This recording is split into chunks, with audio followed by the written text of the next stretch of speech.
Good morning, Dan and Amy. And I mentioned earlier in the show one of the best decisions I made when I was running a PAC supporting state and local candidates in Illinois was supporting Keith Pekow, the mayor of Orland Park, in 2017 when he first ran and he took out a 30-year incumbent, a political hack named Dan McLaughlin. Well, they had a rerun of that last night, and Pekow won re-election.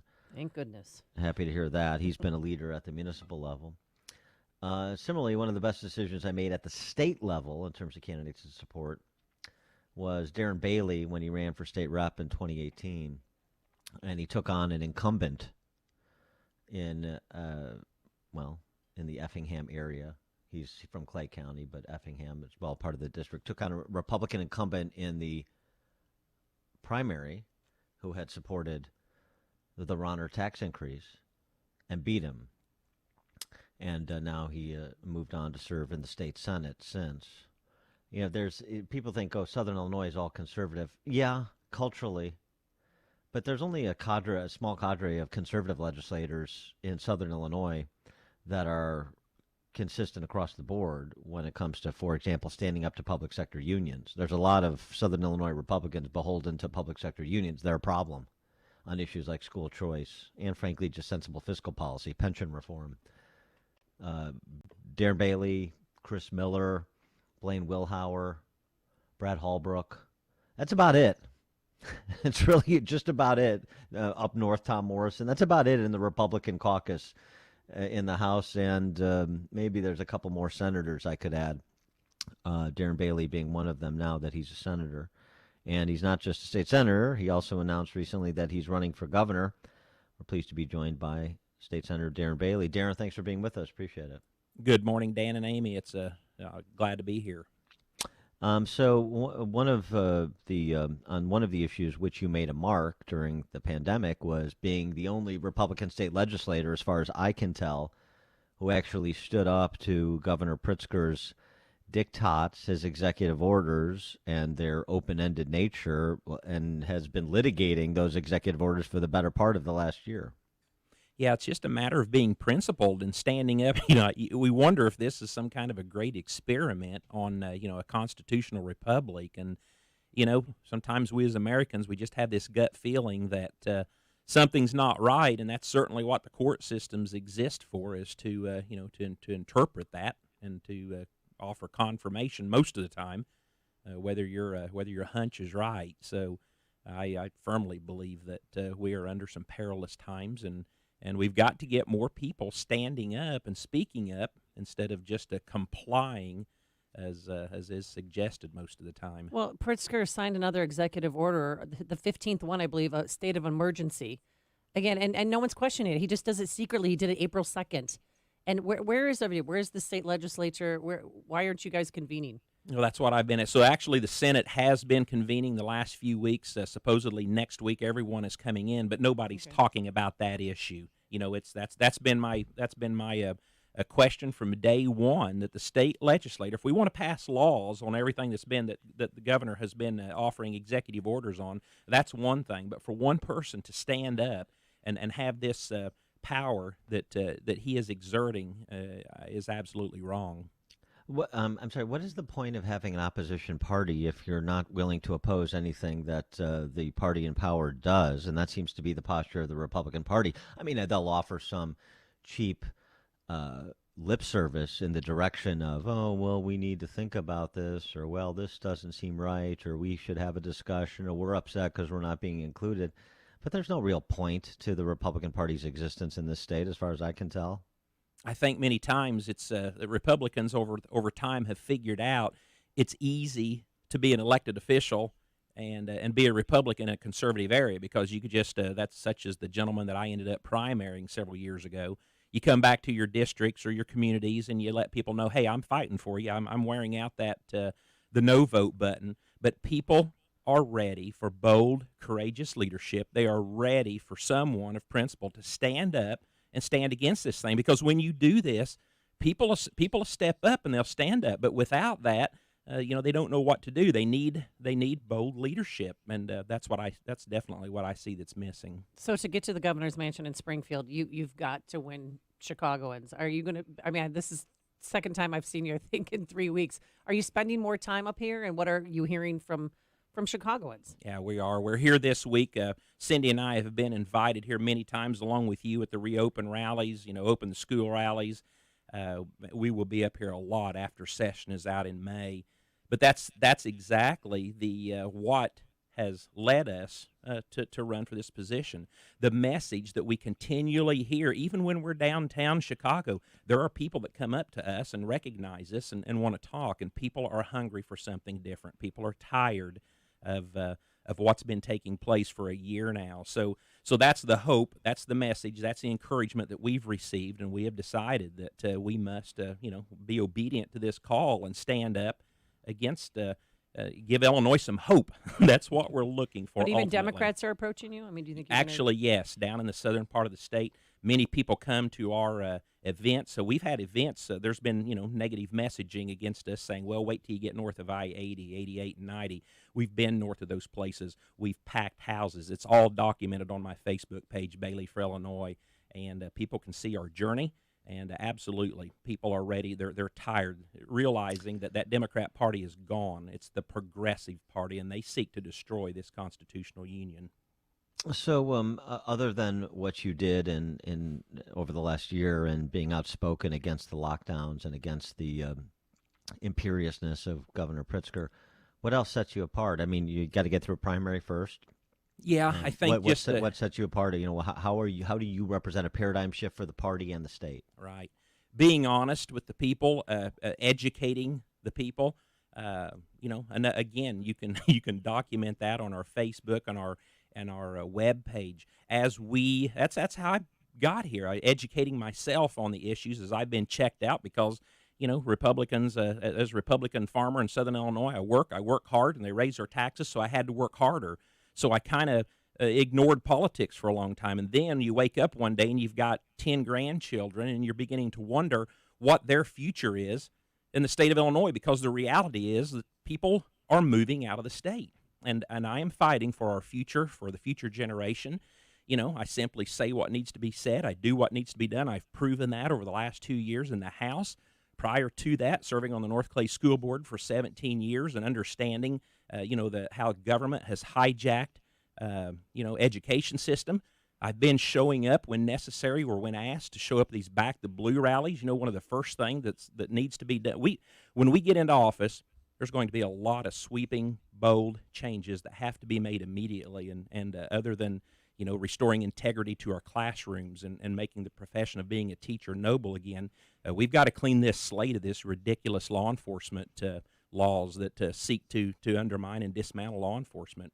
And just on the school front, I also want to make sure that you address that in addition to being a family farmer, that you and your wife founded a Christian academy. You founded your own school in addition to serving on the local school board in Louisville, not Louisville, Amy. Louisville. I'm sorry, I messed up once. Okay.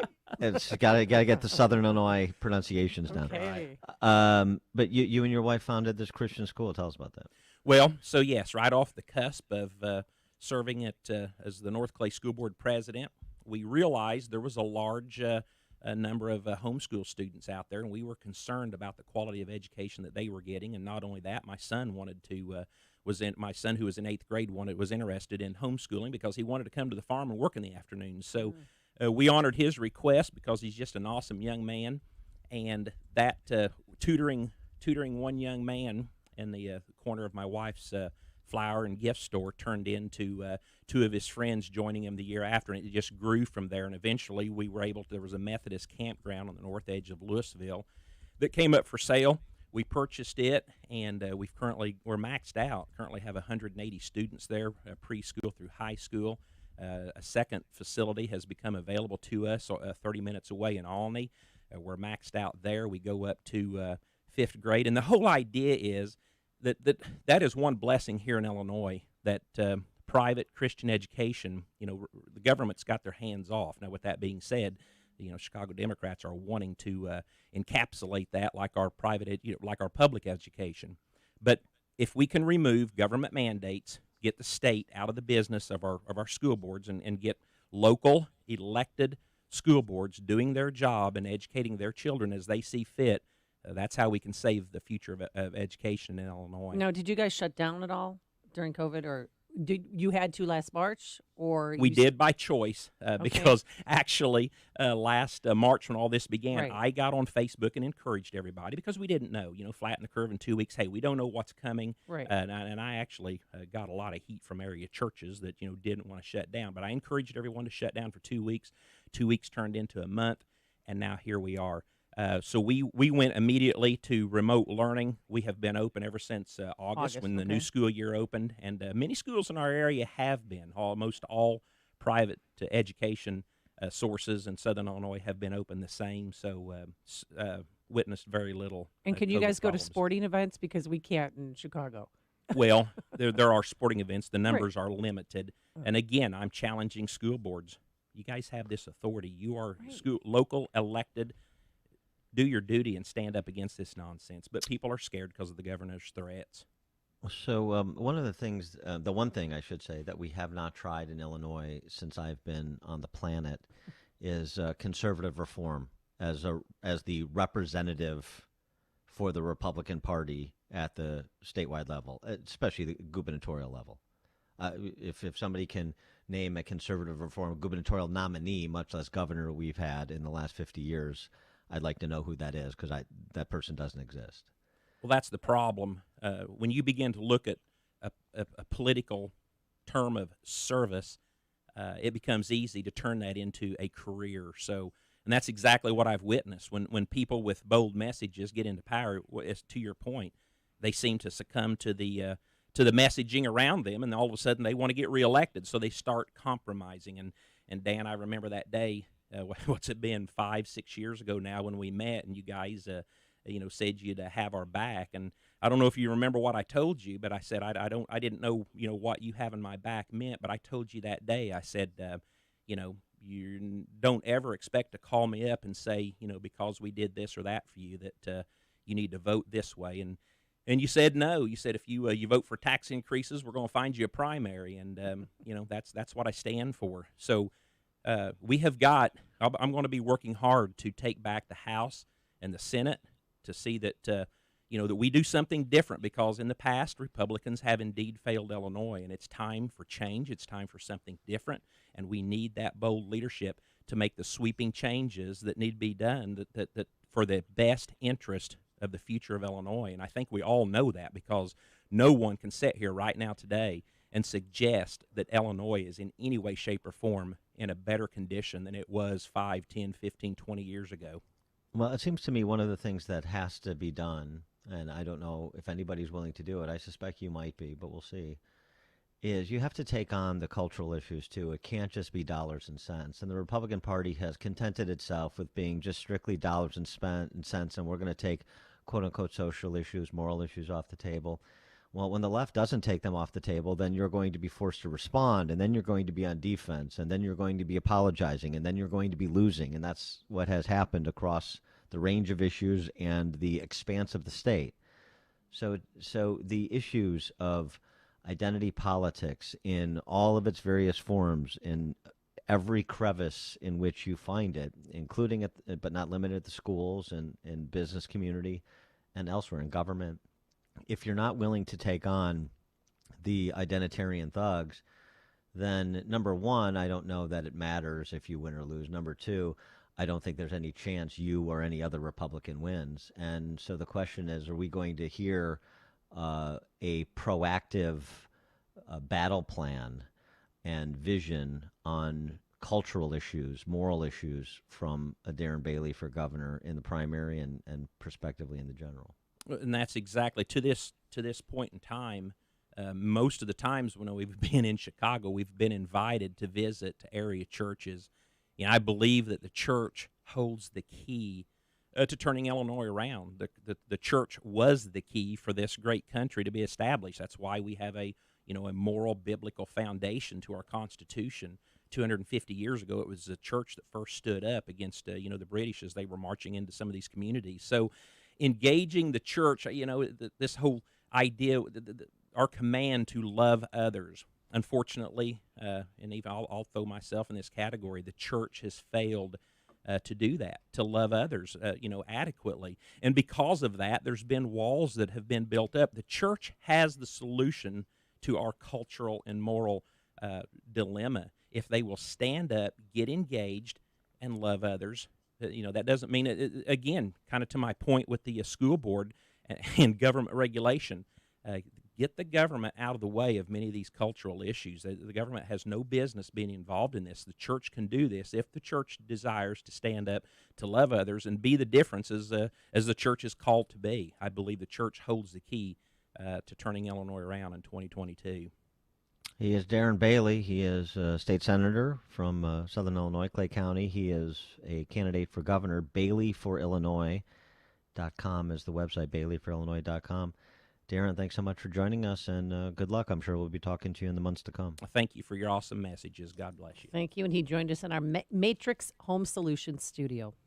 It's what Chicago is talking about. It's Chicago's Morning Answer with Dan and Amy on AM 560. The Answer. You need to be able to connect and communicate with your parents, children, friends, and family. Your